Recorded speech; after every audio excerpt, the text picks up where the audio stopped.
Voilà, bonjour à tous. Pour ceux que je n'ai pas vus, eh bien, depuis le commencement de l'année, bonne année à vous. Hein, on a le droit jusqu'à la fin janvier, apparemment. On va ouvrir ensemble la parole de Dieu et lire deux versets dans l'Évangile selon Matthieu, chapitre 22, versets 20 et 21. Matthieu 22, versets 20 et 21.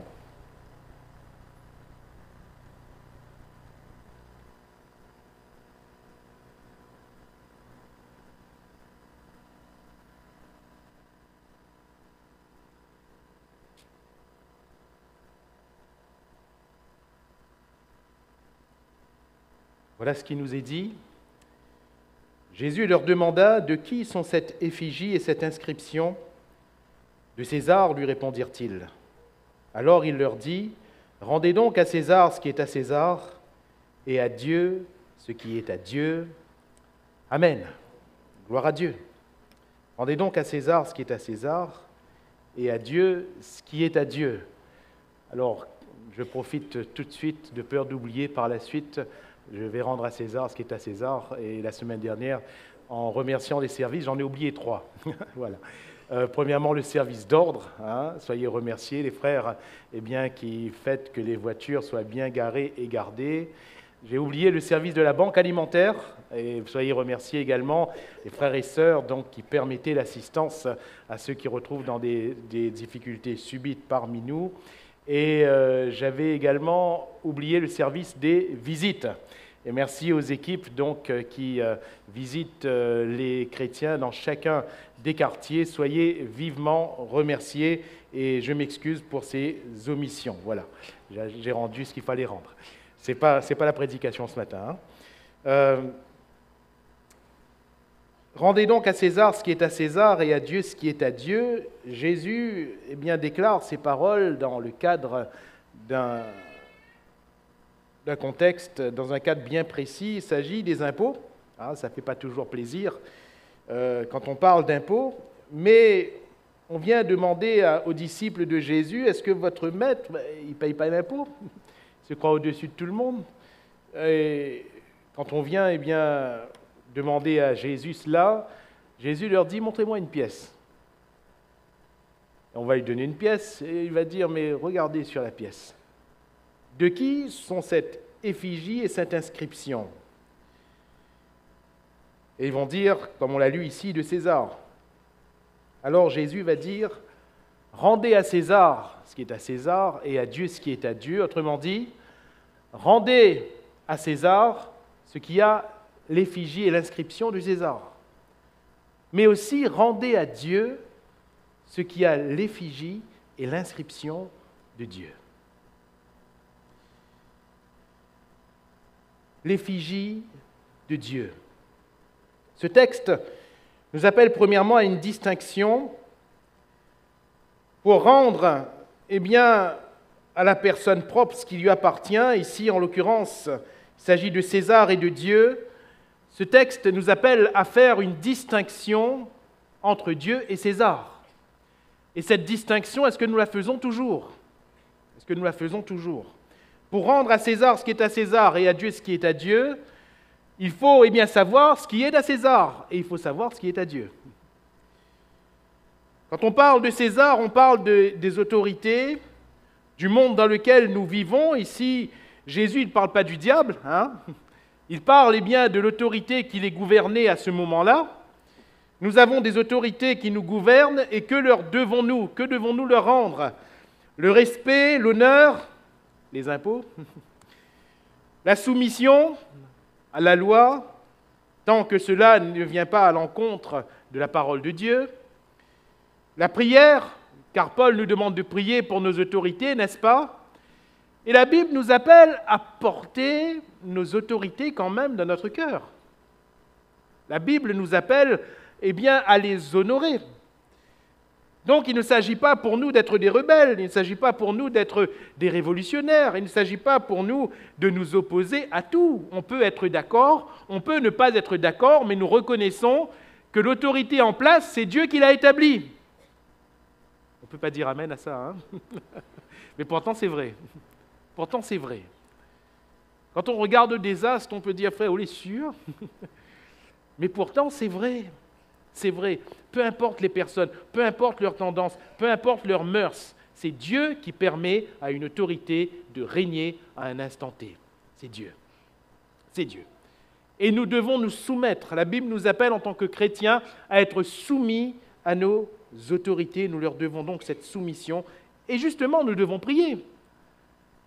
Parce que si nous voulons avoir une autorité, qui nous fasse vivre dans une vie paisible et tranquille, à plus forte raison, nous devons prier.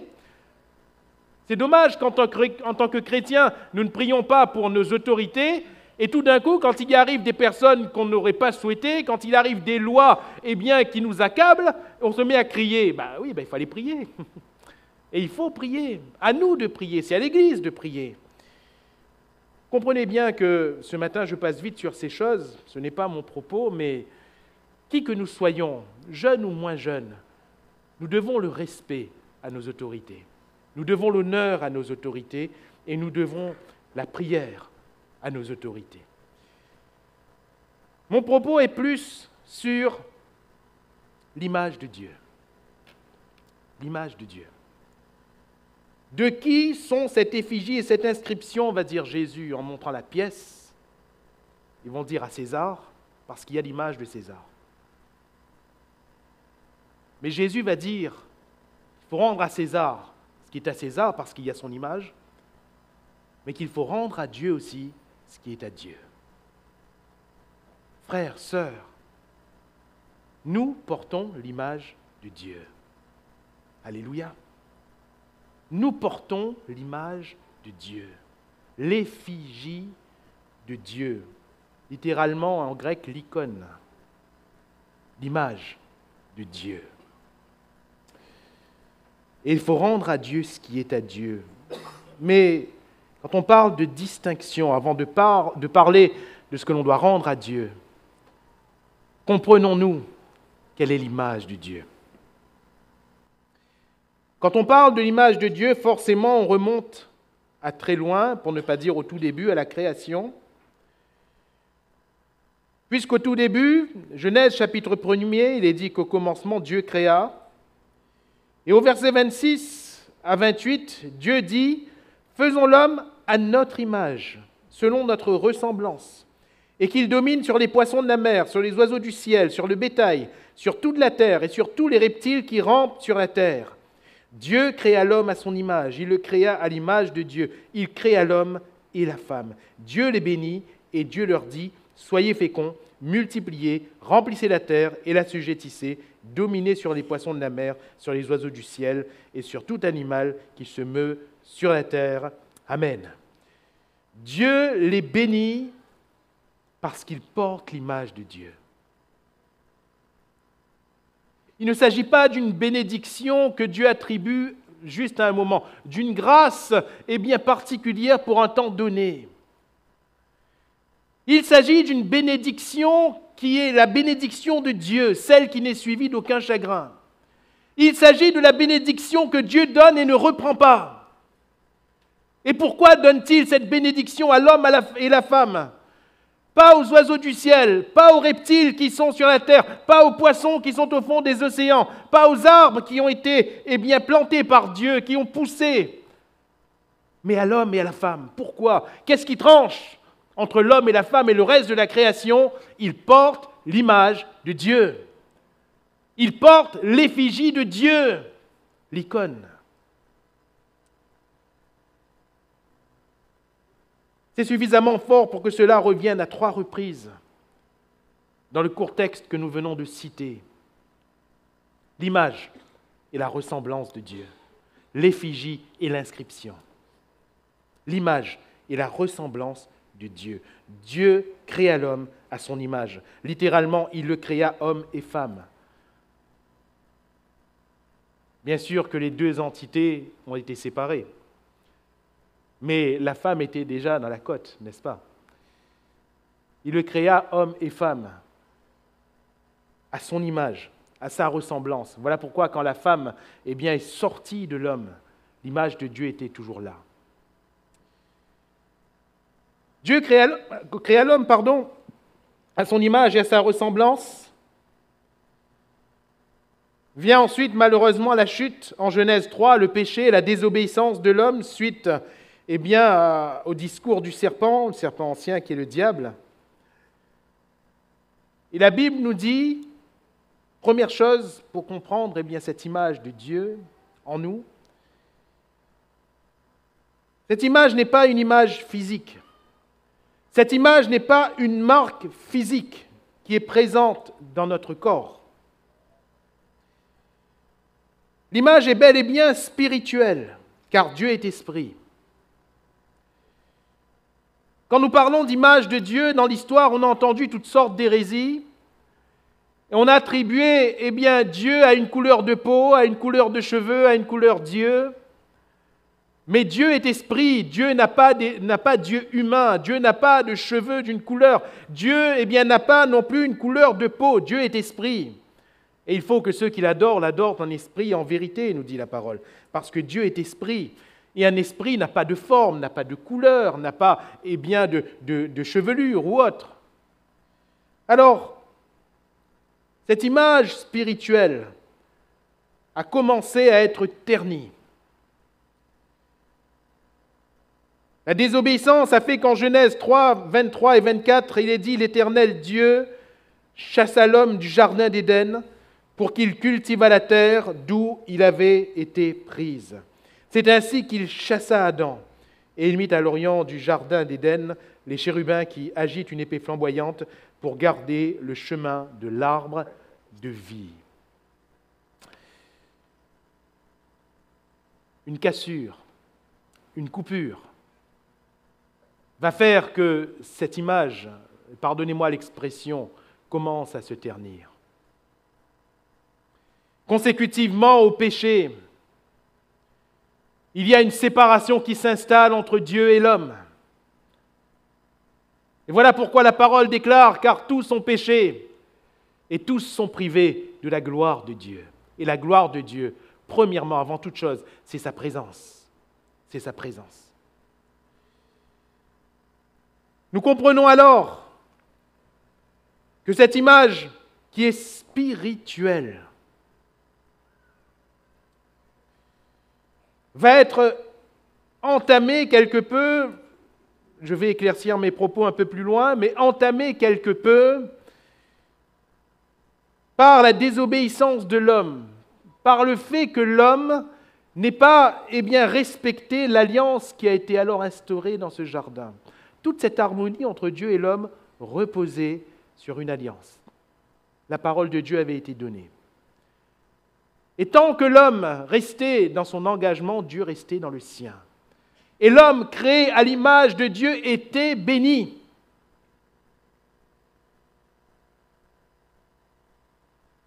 Dieu chasse l'homme de sa présence, de ce jardin. Genèse chapitre 6, verset 3.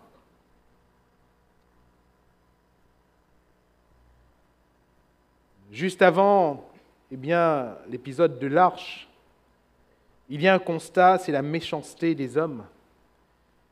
Le péché qui va croissant, cette désobéissance initiale, qui n'a été, pardonnez-moi l'expression, que désobéissance, sans enlever rien au drame du péché. La Bible nous dit que les hommes s'enfonçaient de plus en plus dans le mal. Et au chapitre 6, verset 3, il est dit, l'Éternel dit, « Mon esprit ne restera pas à toujours dans l'homme, car l'homme n'est que chair. » Peut-être que la version que vous avez dit, et ça se rapproche un peu plus du sens littéral, « Mon esprit ne contestera pas toujours avec l'homme. » Mon esprit ne contestera pas. Remettons le contexte. L'homme a désobéi, et l'homme continue de désobéir. L'homme continue de s'enfoncer dans son péché. Et Dieu, à un moment, il dit, mais ça suffit. Puisque l'homme, finalement, n'est que chair. Et c'est fort. C'est la première fois que Dieu déclare cela depuis la création. Au début, oui, l'homme est chair et os, oui, mais la Bible nous dit que Dieu souffle en lui un souffle de vie. C'est la vie que nous avons dans notre corps. Mais il est dit aussi que l'homme est à l'image de Dieu. Il y a en l'homme l'image de Dieu. Et tout d'un coup, ici, l'homme n'est que chair. Et j'aimerais rendre un peu la signification de ce qui est dit ici. Je ne laisserai pas sans cesse mon esprit contester avec l'homme. Ça signifie quoi? Que l'Esprit de Dieu était toujours là. Son esprit, son souffle. Et que l'Esprit de Dieu était quelque part en train de toujours ramener l'homme, tenter tout du moins de ramener l'homme à ce qu'il est. C'est la grâce que nous voyons dès le départ. Dieu à aucun moment n'a abandonné l'homme, n'est-ce pas? Même si l'homme est chassé du jardin d'Éden, quand Caïn et Abel sont là, Dieu est là. Alléluia. Quand Abel est décédé, assassiné, Caïn, il a péché, mais Dieu est là. Alléluia. Quand ensuite viennent les enfants, selon la généalogie du troisième fils d'Adam et Ève, Dieu est là. Ça s'appelait Seth, je crois. Dieu est là. Et Dieu est là à chaque étape. À l'occasion de Noé, Dieu est encore là. Pourquoi Dieu est-il là? Avec le même but, avec le même cœur. Ramener les hommes désobéissants, oui, mais à la base, créés à son image, les ramener vers lui. Alléluia. Pourquoi Dieu reste-t-il proche de l'homme finalement? Parce que l'homme est créé à son image, à sa ressemblance. L'homme, à la base, porte son image et sa ressemblance. Mais la chute de l'homme fait qu'à un moment donné, l'image spirituelle de Dieu, mon esprit, l'image spirituelle de Dieu ne va plus contester. Et c'est pour cela que la suite de l'histoire de l'homme caractérise un vide. Un vide. L'homme est vide de Dieu. Et mes frères et mes sœurs, pourquoi sommes-nous malheureux? Pourquoi la race humaine est-elle malheureuse? Parce que l'homme est vide de Dieu. Comprenez pourquoi c'est beaucoup plus qu'une image. C'est la présence de Dieu. La présence de Dieu qui en nous comble.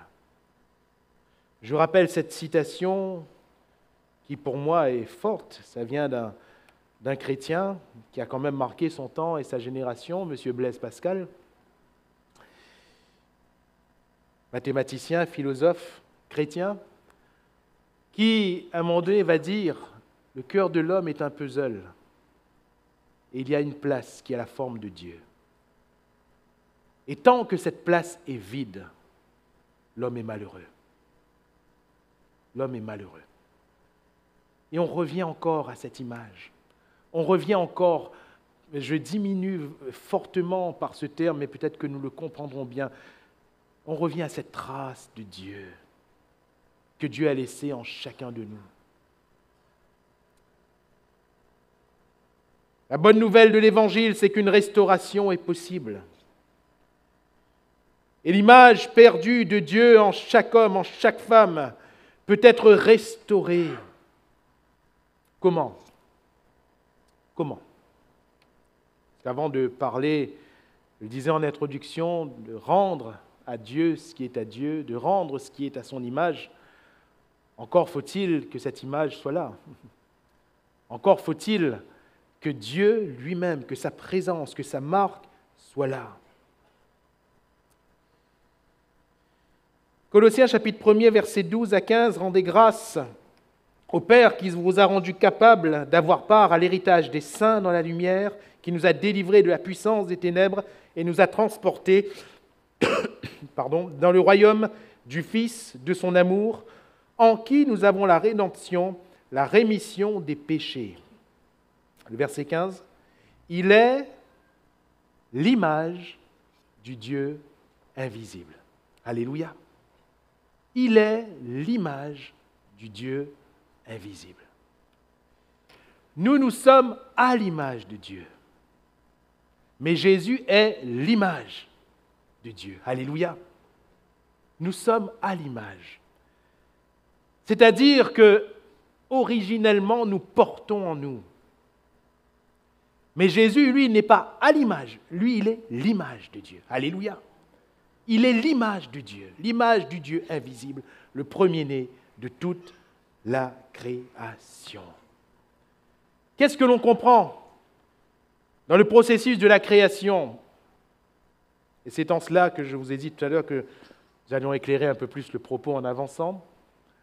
Que quand Dieu crée l'homme à son image et à sa ressemblance, cela signifie tout du moins qu'il y a du Christ dans l'homme. Puisque c'est lui qui est l'image de Dieu. Qu'il y a du Christ dans l'homme. Qu'est-ce que cela implique également quant au péché?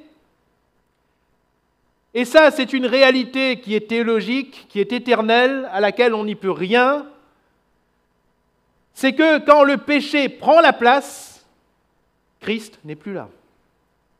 Il n'y a pas de cohabitation possible entre le péché et Christ, qui est l'image de Dieu. Ou il y a l'un, ou il y a l'autre. Si nous vivons dans le péché, nous n'avons plus Christ. Si nous avons Christ, nous n'avons plus le péché. Il est l'image de Dieu. Donc comment cette restauration est possible? Toujours dans cet épître aux Colossiens, toujours dans le chapitre 1er. Après que Paul eut dit dans ce chapitre, au verset 15, « Il est l'image du Dieu invisible, le premier-né de toute la création », c'est-à-dire que toute la création a été faite à partir de Christ, et quand Paul parle de toute la création, eh bien, il ne parle pas ici dans l'absolu des arbres et de tout ce qui nous entoure, mais il parle des hommes. Un peu plus bas, lisons à partir du verset 25. C'est d'elle que j'ai été fait ministre selon la charge que Dieu m'a donnée auprès de vous, afin que j'annonçasse pleinement la parole de Dieu, le mystère caché de tout temps et dans tous les âges, mais révélé maintenant à ces saints à qui Dieu a voulu faire connaître quelle est la glorieuse richesse de ce mystère parmi les païens. Savoir, c'est quoi ce mystère? Christ en vous, l'espérance de la gloire. Amen. Christ en vous. Ce mystère que l'Évangile dévoile, que l'Évangile révèle à tous les hommes, c'est que la restauration n'est possible que dans le Christ en nous. Car Christ en nous, c'est l'espérance de la gloire. Pourquoi? Frères, sœurs, pourquoi est-ce que celui qui est en Christ, il est une nouvelle création? Pourquoi est-ce que la création recommence? Il y a une réelle restauration en Christ, parce que l'image de Dieu reprend sa place. Christ reprend sa place. Plus qu'une situation qui évolue, plus qu'une condition qui est meilleure, plus que quelques provisions de Dieu dans tel ou tel domaine, plus qu'une guérison de notre corps malade, plus que telle ou telle issue d'une problématique qui nous mettait au-devant de catastrophes certaines. Je veux dire par là, plus que Dieu qui agit dans une situation qui nous est difficile aujourd'hui. Christ en nous, c'est l'espérance de la gloire. Christ en nous, c'est l'image de Dieu restaurée en chacun de nous. C'est lui qui est l'image de Dieu. Où chercher le bonheur? C'est Christ en nous. Alléluia. Où chercher la guérison? C'est Christ en nous. Où chercher la solution à toute chose? C'est Christ en chacun de nous. Et quand Jésus pose la question, de qui sont cette effigie et cette inscription? Jésus tient la pièce, mais la pièce est tenue par Jésus. De qui sont cette effigie, cette inscription? Dit Jésus. Ils vont dire, c'est César. Mais de qui sont cette effigie, cette inscription? C'est Dieu. Alléluia. C'est Dieu. Il est l'image de Dieu. Il est l'inscription de Dieu pour chacun de nous. L'homme créé à l'image de Dieu retrouve l'esprit qui va venir en lui, retrouve la joie de la communion, le jardin d'Éden, retrouve l'esprit de Dieu qui d'un coup conteste, d'un autre coup va approuver. L'esprit de Dieu, c'est ce qu'il fait en nous. On retrouve cela, on retrouve cette pleine communion avec Dieu, cette pleine harmonie, ce plein bonheur avec Dieu quand Christ est en nous. Quand Christ est en nous. Et c'est à partir du moment où Christ est en nous que nous pouvons parler de rendre à Dieu ce qui est à Dieu. Alléluia. Il nous devient donc capital pour nous qui avons Christ en nous de rendre à Dieu ce qui est à Dieu. De faire la distinction entre ce qui est de César et de Dieu. Pour rendre à César ce qui est à César et pour rendre à Dieu ce qui est à Dieu. Et si nous parlons du prince de ce monde et non pas de la domination gouvernementale en soi pour qui nous devons prier, mais si nous parlons du prince de ce monde qui est le diable et qui veut toujours réclamer ce qui était avant en nous, à savoir le péché. Ce qui nous caractérise encore de par notre nature, nous sommes encore chairs. Et le prince de ce monde, le prince de la puissance de l'air, il règne sur les fils de la rébellion. Nous devons rejeter ce qui est du diable pour pouvoir rendre à Dieu ce qui est à Dieu. Alléluia. Qu'est-ce qui est à Dieu?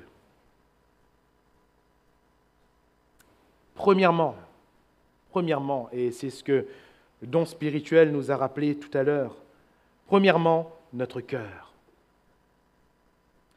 Mon frère, ma sœur, si l'image de Christ est en nous, cela implique que notre cœur appartient à Dieu.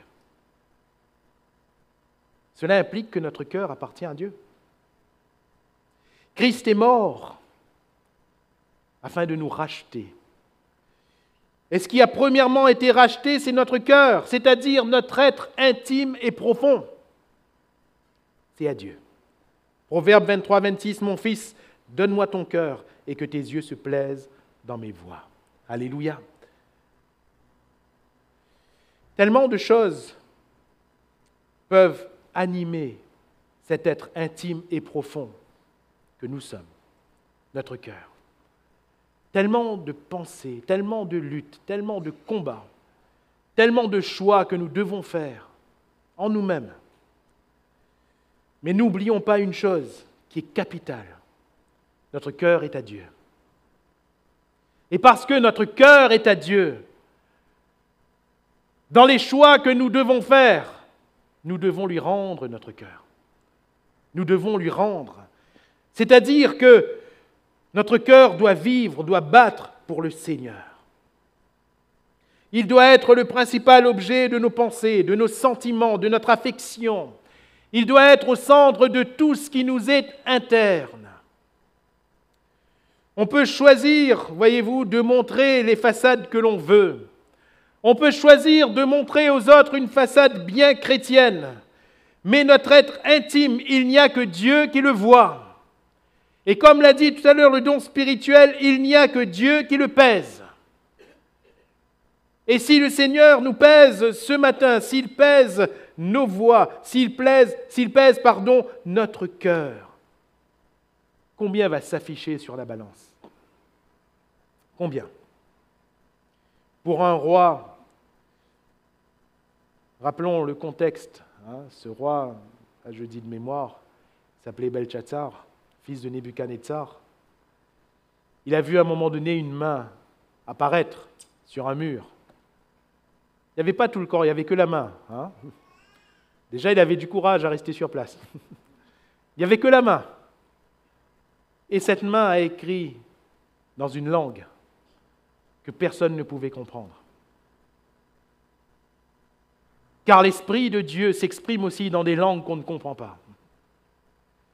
Dans une langue que personne ne pouvait comprendre, sauf celui qui se tient devant Dieu. Daniel est venu à ce moment-là.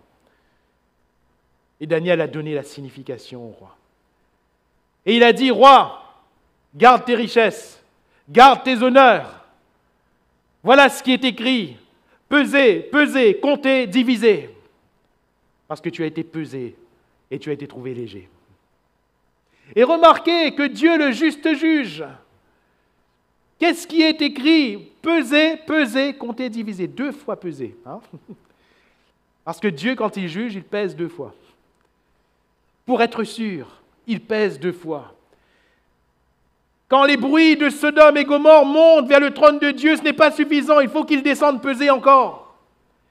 Et il va dire à Abraham, je suis venu voir si ce que j'ai entendu est vrai. C'est fort. Quand Dieu juge un homme, une femme, ne croyez jamais que c'est d'un coup comme ça. Non. Dieu a d'abord pesé, pesé. Dieu prend le temps de peser, peser. Dieu patiente pour peser et peser. Ensuite, il compte et ensuite, il divise. Et qu'avait fait ce roi, ce Belchatsar? Il n'avait pas séparé, il n'avait pas distingué ce qui est saint de ce qui était profane. Lui, il était dans une fête, ils étaient fortement alcoolisés. Et qu'est-ce qu'il a dit à un moment donné? Amenez les ustensiles de la maison de Dieu, on va boire du vin dedans. C'est à ce moment-là que le jugement est tombé. Amenez les ustensiles de la maison de Dieu, qui sont saints, et on va boire du vin païen dedans. Je rappelle en ce jour que ce qui est profane, du latin pro-fanou, pro-avant, fanou, le temple, c'est tout ce qu'on va mettre entre nous et le temple.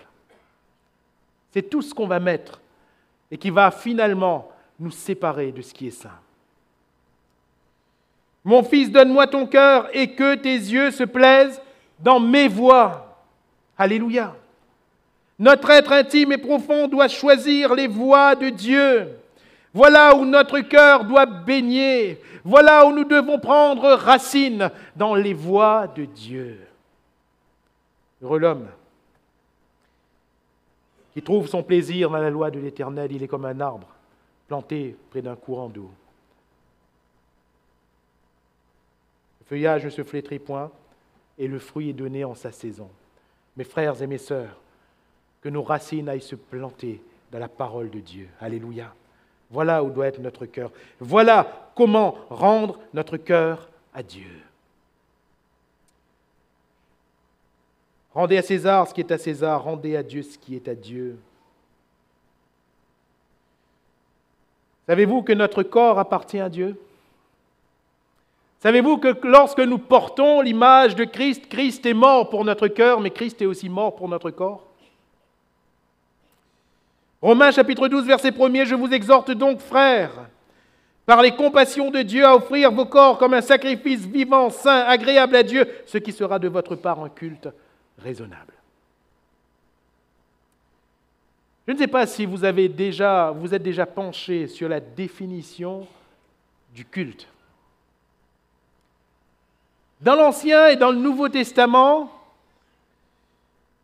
cela comporte la même connotation, pour ne pas dire la même dénotation, la même définition. Le culte, c'est ce que nous devons rendre. Ou, si vous préférez, un exégète qui a écrit ainsi, le culte, c'est rendre ce que nous devons rendre, ou du moins, rendre ce que nous devons, point. Rendre ce que nous devons. Ici, que nous dit l'apôtre? Que devons-nous à Dieu? Eh bien, nos corps. Nos corps. De qui sont cette effigie et cette inscription? Mes frères et mes sœurs, j'espère ne rien vous apprendre en vous disant, comme Paul l'a dit aux Corinthiens, que notre corps est le temple du Saint-Esprit. que notre corps appartient à Dieu. Voilà pourquoi nous n'avons pas le droit de faire n'importe quoi avec notre corps. Frère, sœur, cher ami, toi qui portes l'image de Dieu, ton corps ne t'appartient plus. Il y a une doctrine qui est née dès l'Église primitive, qui appartenait à un mouvement qu'on appelait les gnostiques. Et ces gnostiques, ils avaient des idées bizarres, entre autres, ce qu'ils disaient, ce qu'ils enseignaient, ce qu'ils prêchaient. C'était que, suivez-moi bien, comme c'est l'âme et l'esprit qui retournent au Seigneur et que le corps retourne à la poussière, donc ça signifie que notre âme, notre esprit doit être sanctifié, mais avec le corps, on peut faire ce qu'on veut. Vu que le corps va être détruit, vu que le corps retourne à la poussière, on peut faire ce qu'on veut de notre corps. C'est certainement pour contrer cette doctrine que Paul va dire aux Corinthiens que votre corps est l'habitation de Dieu, que votre corps est le temple du Saint-Esprit. Et ici, aux Romains, offrez vos corps comme un sacrifice vivant. Mon frère, ma sœur, ton corps est à Dieu. Tu n'as pas le droit de le souiller. Marie, ton corps est à Dieu. Femme, ton corps est à Dieu. Enfant, ton corps est à Dieu. Jeune homme, jeune fille, ton corps est à Dieu. Dès le moment où on choisit de faire n'importe quoi avec notre corps, nous sommes en train de laisser le malin récupérer. Nous sommes en train de donner à César ce qui est à Dieu. Nous sommes en train de donner au monde, au prince de ce monde, ce qui est à Dieu. Mais notre corps appartient à Dieu et à Dieu seulement. Alléluia.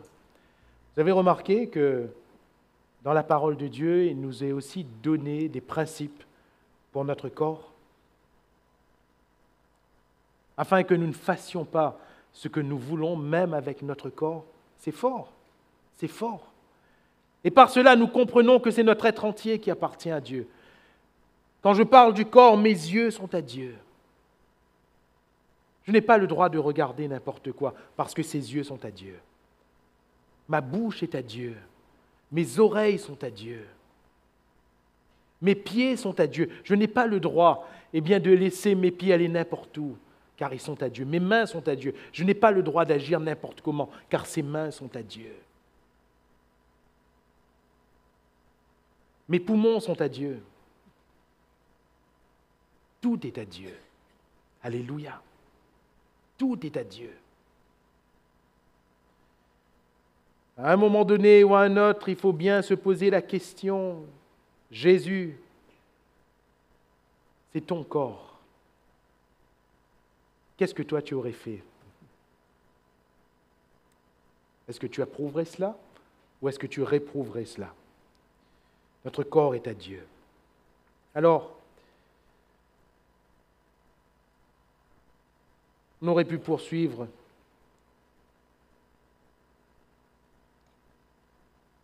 Notre louange est à Dieu. Et ce matin, nous avons loué l'Église quand elle se rassemble. Elle loue le Seigneur. Nous nous rassemblons pour louer le Seigneur.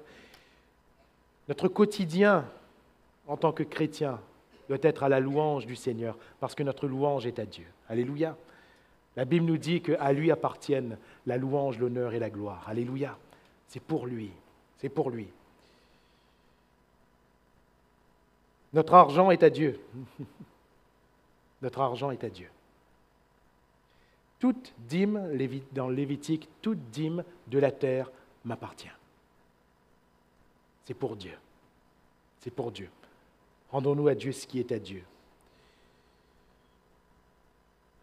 J'aimerais conclure là et ne pas être exhaustif sur un listing, parce que je n'aimerais pas que vous ressortiez de ce lieu avec un listing dont on ne se rappellera plus la moitié, mais vraiment avec un socle, une base forte et solide.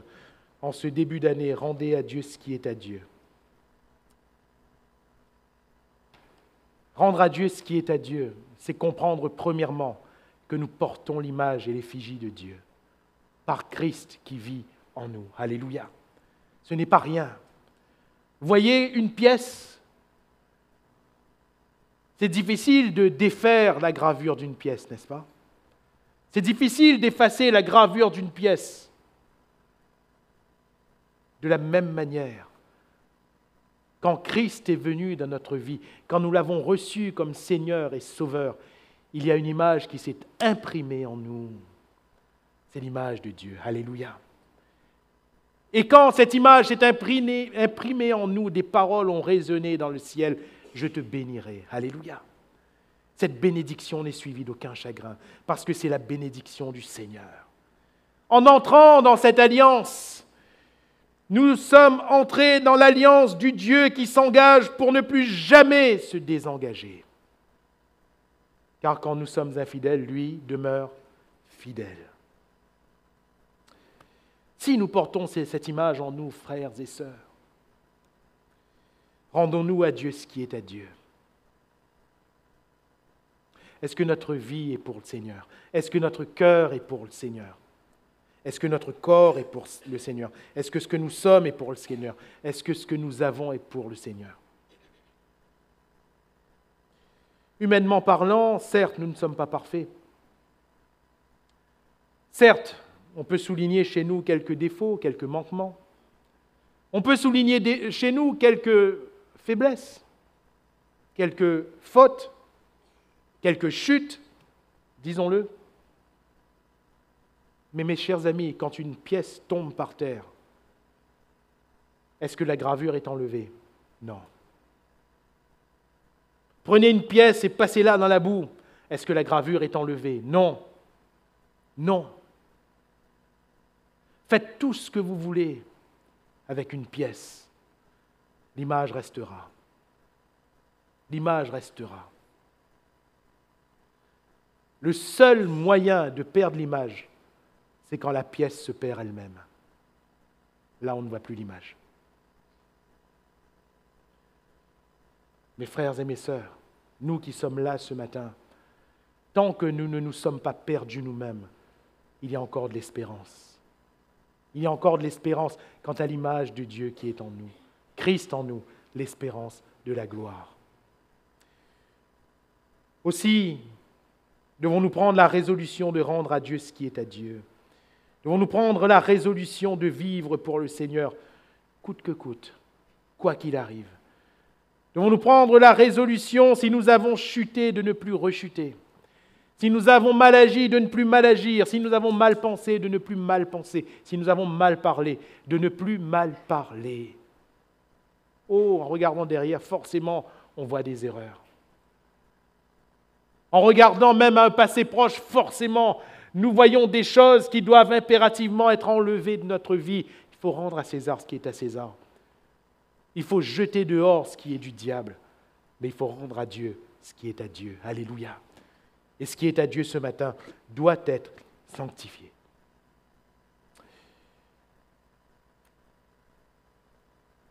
L'Église que nous sommes, l'Église de Saint-Louis.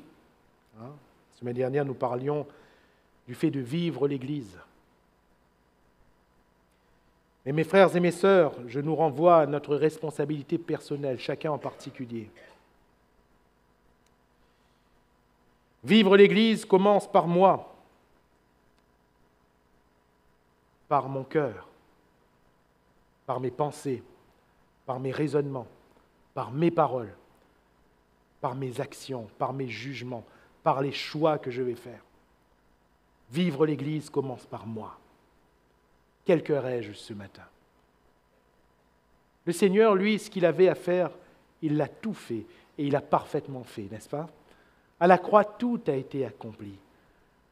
Mais qu'est-ce que je choisis de vivre aujourd'hui? Peut-être que quelqu'un pense que la grâce, c'est s'asseoir et laisser les choses se faire, et s'il y a un problème, prier pour que Dieu nous bénisse. Non, non, non. Il y a des choses à vivre pour toi, mon frère, ma sœur. Dis-toi une chose, quand on te fait du mal, il y a des choses à vivre pour toi, mon frère, ma sœur. Quand on a mal parlé de toi, il y a des choses à vivre pour toi, mon frère, ma sœur. Quand il est arrivé un problème, un drame dans ta famille, il y a des choses à vivre. Les yeux de Dieu sont sur nous pour voir comment nous allons choisir de vivre. Parce que cette image est là. Alléluia. Et nous portons l'image, nous portons l'effigie.